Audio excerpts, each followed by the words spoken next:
안녕하세요. 윌리엄 리입니다. 미중 패권 전쟁 업데이트. 제 개인적 사정으로 웬만하면 방송을 잘 안 내보내고 좀 커뮤니티 게시판으로 내용들을 갖다 내보내고 있어요. 그런데 이번 건은 그러기엔 내용이 좀 너무 길어져서 방송으로 내보내게 되었습니다. 현재 미중 패권 전쟁에서 미국 측의 셈법이 어떤지 가장 자세하게 잘 보여주는 채널은 이제 백모의 세뇌 탈출이 있습니다. 여기 하나 더 보태면 이제 박훈탁 TV 그리고 이충근 박사 TV도 있는데, 제가 이충근 박사 TV는 채널을 잘 안 봅니다. 그래가지고 제가 그거는 확실히 그렇다라고 말씀은 안 드리고 있는데, 그분은 뭐 상황 설명 계속 하고 있으니까 아마 그분 채널에서도 설명이 잘 되고 있을 것이라고 제가 추측합니다. 이제 중국 공산당 측의 셈법이 어떤지 대해서 잘 이제 보여주는 유튜버가 없습니다. 지금 현재 아직까지는 문재인 지지하는 사람들 상당수조차 중국에 대한 반감이 상당한 상황으로 보입니다.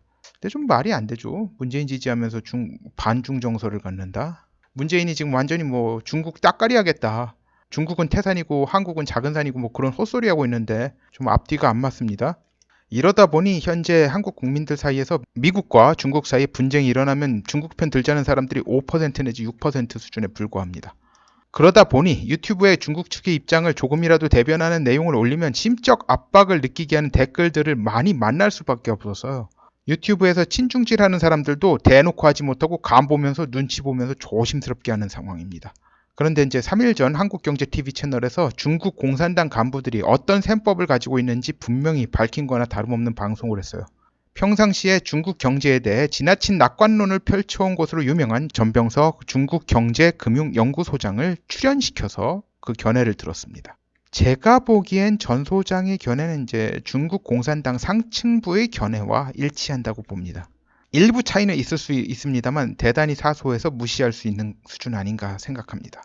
뭐 그냥 그 내용 정리해서 미국 측에서 중국 측의 셈법이 이러이러하다는 보고서를 만들 수 있는 수준이었어요.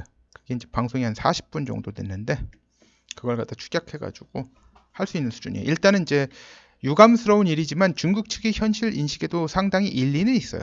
100%뭐 말도 안 되는 이야기는 아닙니다. 한국의 위정자들보다는 중국 위정자들이 현실 감각이 확실히 낮다는 불편한 진실을 인정할 수밖에 없습니다. 그러나 미국 측의 현실 인식에 비하면 뭐 많이 모자란 것이 분명합니다. 이제 현실 감각도 현실 감각이고 미국 측이 사용 가능한 수단이 옵션들이 훨씬 다양합니다. 그에 비하면 중국 측이 활용할 수 있는 옵션은 제한적입니다. 다만 미국 측도 허점이 없는 게 아니라서 중국 측에서 반격할 수 있는 여지가 전혀 없다라는 말을 할 수가 없어요. 이 전병서라는 사람은 그런 중국의 반격 여지에 대해 과대평가를 하는 그런 견해를 갖고 있는 것으로 보입니다. 자, 이 사람이에요.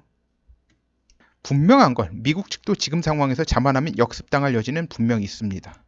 미국이 중국을 조이는 데 있어 향후 50년을 자만하지 않고 꾸준하게 주저앉히는 게 상당히 중요합니다. 이게 된다면 중국은 미국에 대해 중간에 특단의 변수가 나타나지 않으면 도저히 승산이 없습니다. 어느 정도까지 주저앉혀야 조금이라도 안심할 수 있냐면, 홍콩이 도로 중국에서 떨어져 나가고 중국도 최소 3개국으로 분할되는 상황으로 진전돼야 일단 조금이라도 안심할 수 있습니다. 지금 현재 미중 패권 다툼을 쉽게 설명하자면, 미국은 이제 팔이 6개 달린 달심 캐릭터고, 이거 스트리트 파이터 한 분들은 좀 알 거예요. 중국은 이제 맷집 좋은 그냥 미들급 박서 정도라고나 할까요? 둘 다 이제 맷집은 중국이 좀 더 세고 펀치력은 비슷하고, 그런데 이 달심이 뭔지 모르는 분들을 위해서 말씀드릴게요. 아는 분들은 다 알 거예요. 근데 달심이 팔이 2개가 아니에요. 한 6개 정도 되는 달심급이에요, 미국은. 자, 이거예요. 스트리트 파이터 하는 분. 이게 리치가 늘어나요. 근데 팔이 2개가 아니에요. 미국을 달심으로 비유하자면 팔이 한 6개 정도 됩니다.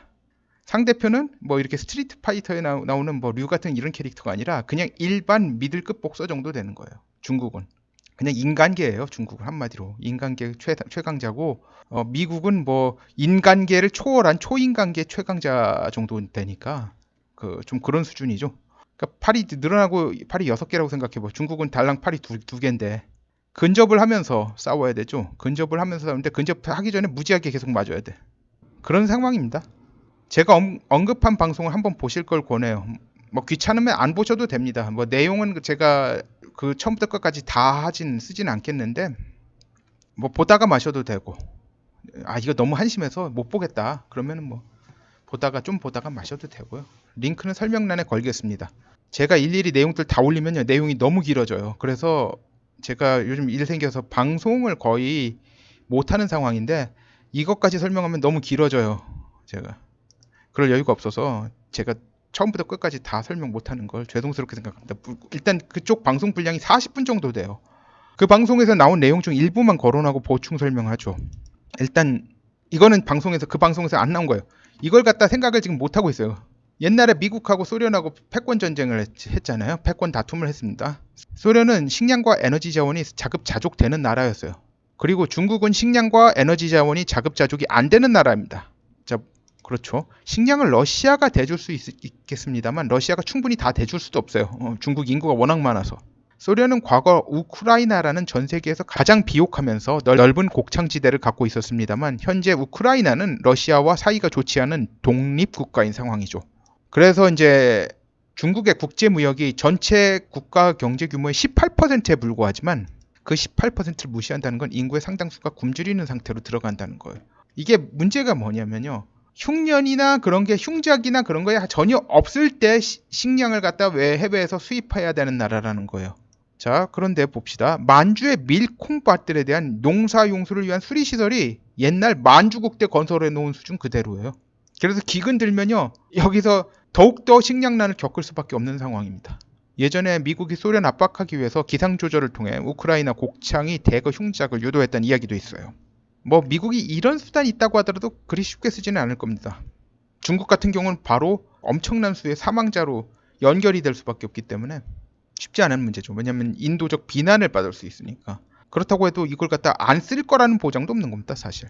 그리고 하여튼간 미국이 뭐 그렇지 않더라도 상당히 취약한 겁니다. 수리시설이 만주국 대 수준 그대로라니까. 중국이 산시댐이라고 엄청난 크기의 댐을 양자강에 지었죠. 세계 최대 수준의 댐인데 그거 댐 하나 지을 수준에서 조그만 댐들을 갖다 여러 군데 짓는 게 사실 중국의 식량 안보나 그런 것을 위해서 훨씬 낫습니다. 근데 중국 측은 그런 쪽에 대해서 전혀 생각을 안고 있는 거예요. 만주 쪽은 완전히 취약합니다. 몇 년 전에 대거 기근이 와가지고 엄청난 고생을 한 적이 있는 걸로 알고 있어요. 콩하고 밀이, 특히 콩이 완전히 다 말라 비틀어져가지고. 그리고 중국 공산당 간부들이 무역전쟁에 대한 인식이 아직은 상당히 여유가 있어요. 어떻게 보면 좀 안이합니다. 10% 관세는 견딜만 했다 이거예요. 공급 단가 하나 안 올리고도 마진폭이 한 70% 정도 감소하고도 버틸 수 있었다. 뭐 이 정도입니다. 그런데 이거 맛을 제대로 아직 못 봐서 그런 겁니다. 관세 25%면 10%대 수준이 박한 이윤이나마 내려면 공급 단가를 15 내지 20%를 상승시켜야 된다는 거 예전에 말씀드렸습니다. 10% 관세 때도 견디고 25% 관세 맞는 것도 당장은 큰 문제 없는 것 같다고 버티는 것은 중국의 싱크탱크가 얼마나 부실한지 보여주는 거예요. 제가 전에 방송했듯이 중국은 10% 관세 정도에서 미국에 굴복하는 모습을 하고 일단 숨을 고른 뒤 향후 상황을 도모하는 게 그나마 나은 선택이었다고 봅니다. 그것도 중국 입장에서는 쉽지 않은 선택이에요. 어려운 선택이에요. 하지만 그게 중국이 반격을 갖다 어느 정도 하려면 일단 숨부터 골라야 되는데 지금 숨도 고르지 못하고 몰리고 있어요. 중국은 중앙에 이제 사회과학원이 있고 각 대도시들에도 사회과학원이 있어서 중앙과 지역 공산당의 정책 브레인 역할을 하고 있어요. 그런데 이걸 알아야 돼요. 중국은 역사적으로 각 왕조들을 가장 많이 흔든 것이 기근, 첫 번째는 기근으로 인한 식량 부족이고요. 두 번째는 실업입니다. 이것이 왕조들을 갖다 흔든 계기가 돼요. 이 황소의 난이라고 하는 것이 기본적으로 실업자들 난동이라고 보는 것이 정설이에요. 그 당나라 시대 황소의 난 아시죠? 이것이 가장 왕조들을 많이 흔들고 있어요. 이 두 가지 문제가 결합되면서 간헐적 폭동이 일어나고 이 폭동들이 반복되다 보면 규모가 커지면서 왕조가 뒤집어지며 대혼란이 초래되는 게 반복됐어요. 그러면서 전체 인구의 20 내지 30%가 죽어나가고 중국 역사는 이것의 반복이에요. 그래서 제가 전에 말씀드렸듯이 공산당이 아니고 만약에 장개석이 승리했다고 하더라도 결국 마찬가지 패턴을 걸었을 거다. 왜냐하면 중국 역사적인 관점, 중국의 문화적 관점, 사회 관점에서 보면은요, 이 소위 말해서 브레이크라는 게 없습니다. 제동장치가 없어요. 사람들을 그러니까 내면적인 제동장치 그리고 외면적인 제동장치 그런 것들이 둘 다 동시에 제대로 있어야지 그 제동이 걸리면서 그래도 어느 정도까지는 가고 그 이상 넘어가는 걸 막을 수 있는데 중국 문화는 그게 없어요. 그래서 제가 중국은 공산당이 무너지더라도 한계가 있다고 말을 하는 겁니다.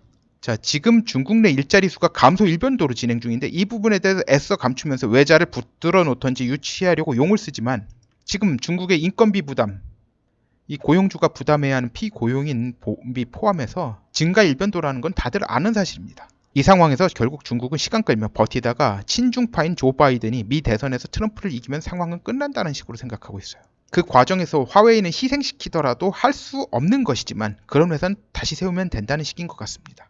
중국이 화웨이에 그렇게 매달리는 것 같죠. 실질적으로 보면 그런 건 아닌 것 같습니다. 버티는 척하지만 이건 어떻게 보면 이게 디코이예요, 디코이. 미국 신경을 갖다 화웨이로 집중시키겠다는 거예요. 그리고 나서 화웨이 하나 희생시키고 나머지 부분에서 미국 뒤통수를 치는 걸 갖다 기회를 잡겠다. 그런 것 같습니다. 지금 여론조사에서 조 바이든이 트럼프에 앞서는 건 사실입니다. 심지어 라스무센이나 그런 데까지 다 앞서고 있어요.